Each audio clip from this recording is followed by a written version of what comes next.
So Ableton just dropped the live 12.3 beta update, and with it there are some really cool new features coming to the push 3. Now I'm always interested in things that change how you interact with the 64 pad metrics on the push, and there are two cool new features that definitely change that. So let's check it out.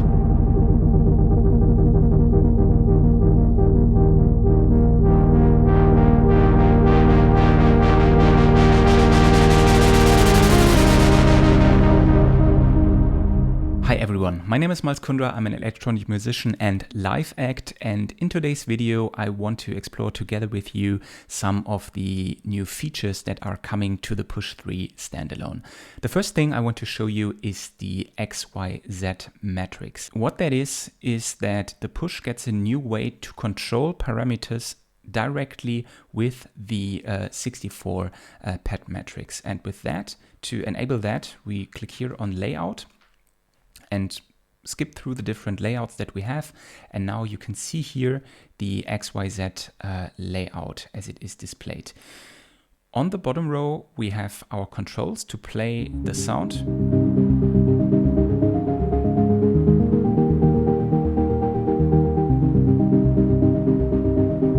This is one of my ARPs that I built myself, and by the way, this whole project will be uploaded to my Patreon, so if you want to check that out, get these sounds, you will find it there after the video is out. Alright, we have this arpeggiator here, and now what we can do here with this matrix, we can actually change the values, which I think is super cool. First, it looks really nice, it feels good, and it's due to the MPE pads, it's super responsive. So you can already see when I glide along here that these parameters are changing.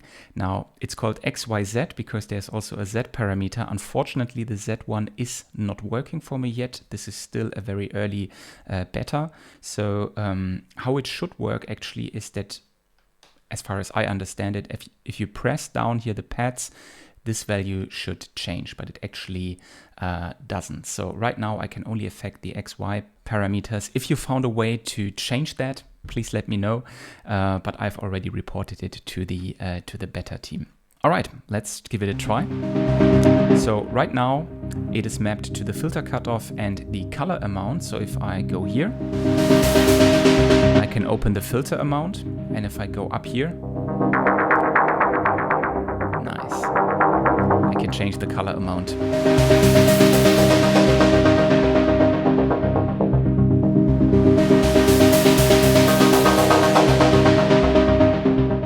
It actually feels way better than tweaking these parameters here, which you can obviously still do even if you're in this mode. And what's really cool, the grid here is responding to your tweakings. But yeah, doing it that way actually feels a little bit more natural. What you can also do is to change which parameters are affected by that. So if you hold that grid, you can see actually here the edit XYZ, and if you click on that, you kind of like find here ways where you can assign the X and the Y to different values. So let's maybe keep the X on the filter cutoff, but for the Y, let's go to the amper tag, and you do that by just touching your encoder here, and now you can see the Y is assigned to that. Then you click done, and now we can change that.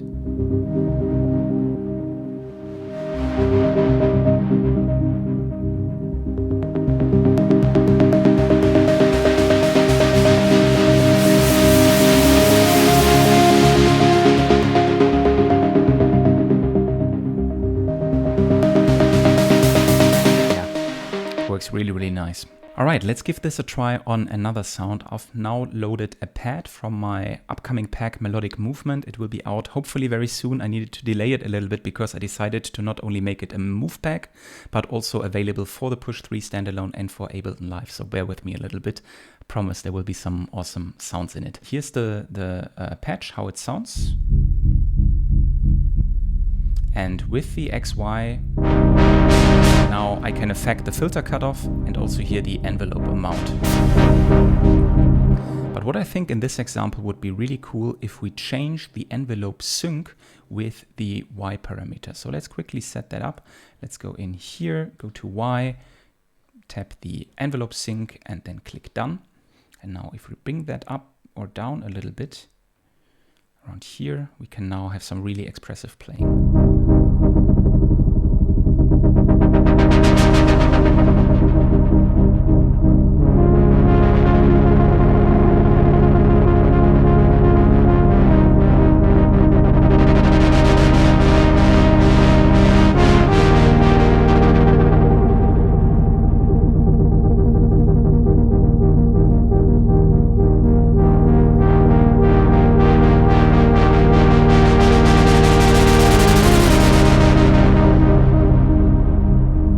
I think you can already see the potential, how much you can get out of this with these control. It's really fun, and if we now also get the Z-axis to work properly, then you can actually do a lot with that. For the future, what I would love to see is actually that you can map multiple parameters per axis, so that kind of like for the X or the Y axis you have not only your filter cutoff but also the envelope tilt, the envelope hold, and some other stuff, so that you can really get crazy with the sound shaping here. Right now I think it only works for one parameter, but maybe we will see that in the future. But even with one parameter, I mean,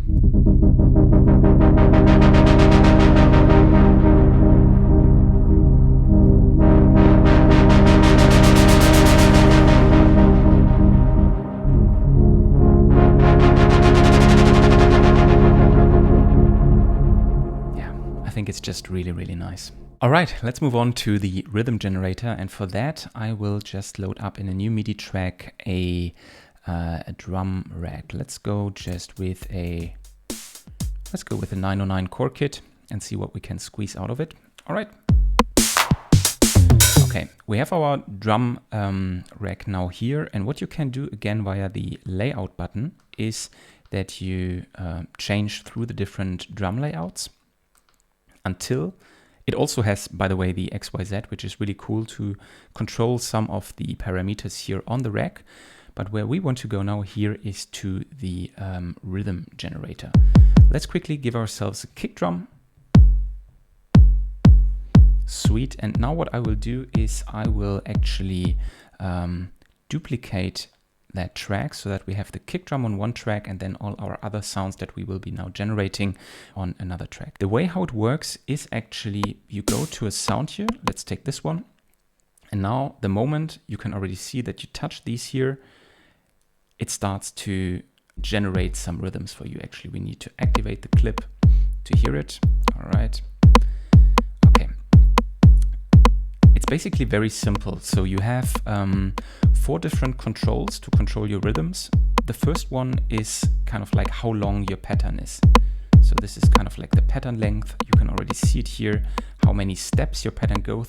This, by the way, is not to be confused with the track length. So your track stays at however long you set your clip, but basically it says how long the pattern is that you generate here until it's repeated. So if I set it, for example, to 3 steps or to 4 steps, the pattern is repeated after after 4 steps, so to say. Very, very easy. The next one is the density. It controls how many notes you have in your pattern. So obviously if you bring it all the way up,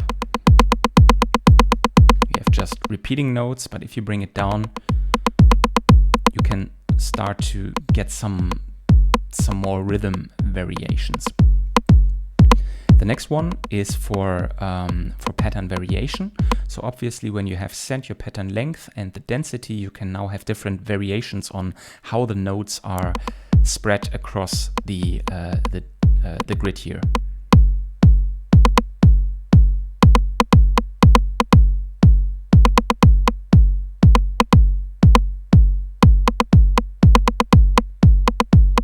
Let's keep it like that. And now the cool thing is with this one here, you can basically shift the rhythm in steps. So basically the whole pattern moves to the left or to the right.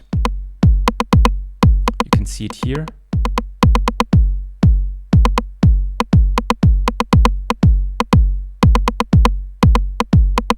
Let's bring down the density a little bit.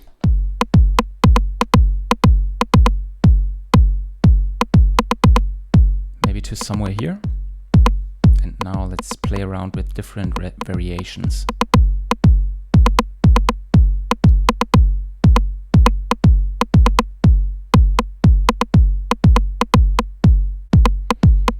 gives a nice offset feel. Let's go with a hi-hat here and see what we can generate here. Just start to basically select the sound and then start to touch these, and you will get some variations. It also creates variations of velocity, which I think is really cool.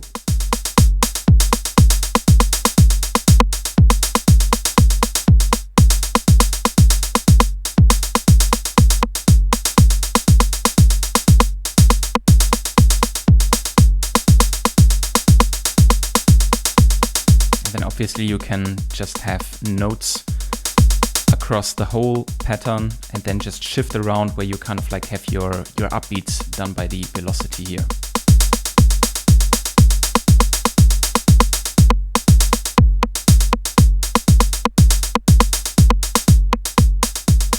So after spending the last days with these features, I can honestly say that this is the direction I would have hoped for Ableton to go with the Push 3. I'm not 100% sold on the rhythm generator yet, I have to say. Maybe I just need to dive in a little bit deeper to create some really cool results on the fly.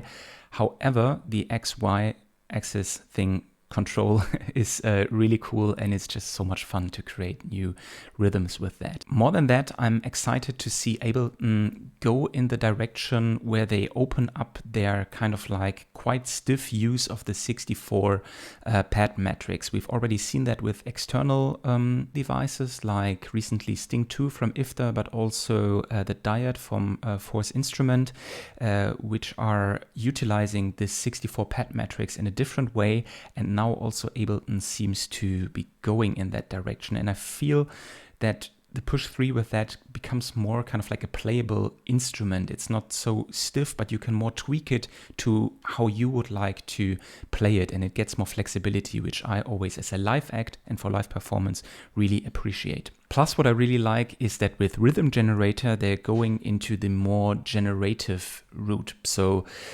before, I think there was no really a way to kind of like use generative tools on Push. Now we're getting the first tool, and I hope it's only the first out of many to come, because we've seen in Ableton Live these many generative MIDI tools that have been introduced with Live 12. And if those would be coming now to the Ableton Push, that would be absolutely incredible. So I hope and I think that this is a first step in the right direction.